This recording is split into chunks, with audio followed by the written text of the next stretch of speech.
Hi guys, good day everyone. I'm here with one of the official candidates of Miss Earth 2023. I'm here with the country's pride, Yllana Marie from the Philippines. Hi Yllana. Hello everyone! Isang makakalikasang araw! All right. So how are you, Yllana? Right after the send-off press con.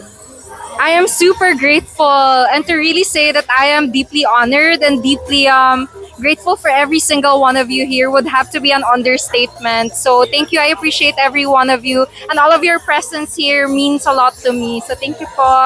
How excited are you to come in Vietnam?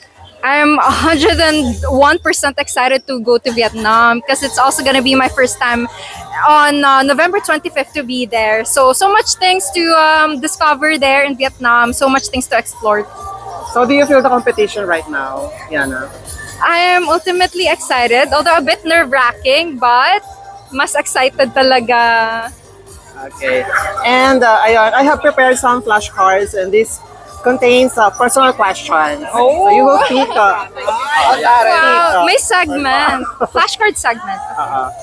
Okay, this I one. will read that for you, dear. Okay. Okay. Surprise lang siya. Okay. Your question is, in what instance in your life have you really felt inadequate?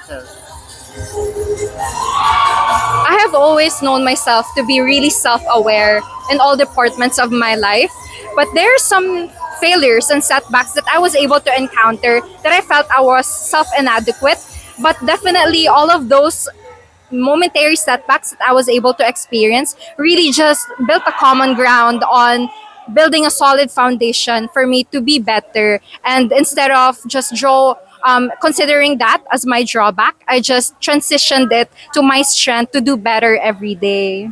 All right. Pick another one. Okay. sorry. All right. let you Your do question is, how do you spend a holiday? I grew up in a very sustainable household, at the same time, a household that is truly celebratory of Christmas and also the happy holidays. So I usually spend it with my family. And for a brand new experience this year, we feel like we're going to be spending our Christmas and holiday season in Vietnam. So fingers crossed and our prayers stronger that we also win the Miss Earth crown so that we can really be in high spirits as we celebrate Christmas there with my family. Because it's really gonna mean a lot to me. Wow. Fun fact, that was my birthday. Also. Really? Yeah. December 22nd or 25th? 22nd. 22nd. Happy birthday in advance. Thank you, dear. That's my wish. The crown. Oh, thank you. Thank you. Pick another one. Personal questions, you guys. Yeah. Okay. What is your attitude toward adversity and temptation? I always want to rise above any adversities in life, and I always want to be on a rational note. Because sometimes when people encounter those tribulations in life and mistakes or even the bad processes along the journey, they would go onto emotional route. But for me, I've always conditioned myself to be above them all and to be rational and to come up with solutions, because any dilemmas out there, it can always be fixed with solutions. And that is what I've always been ingraining in my mind ever since I was younger. Wow. Next. Di tayo titigil. Grabe. 10 more? Okay. Your question is, why would you possibly fall out of love to a person? I think the greatest reason why people fall out of love would have to be misunderstanding. But I feel like it can always be solved with communication, because we can always talk about relationships. We can always talk about how are we going to improve ourselves, and in this lifetime you're always going to meet someone who is really cosmically bound to you, that whatever the situation is or whatever the adversities that your relationship is facing, so long as you understand one another, and if that love is communicating of understanding and also maturity, then everything can fall back into its right place. You just have to communicate. Thank you. 4 more left. Why Yana, Hi. why you're beautiful? Okay. I think it's because of the inner glow that I have within me. Hello, Glow. Okay. One last question for you, Yana. How do you show your love for God?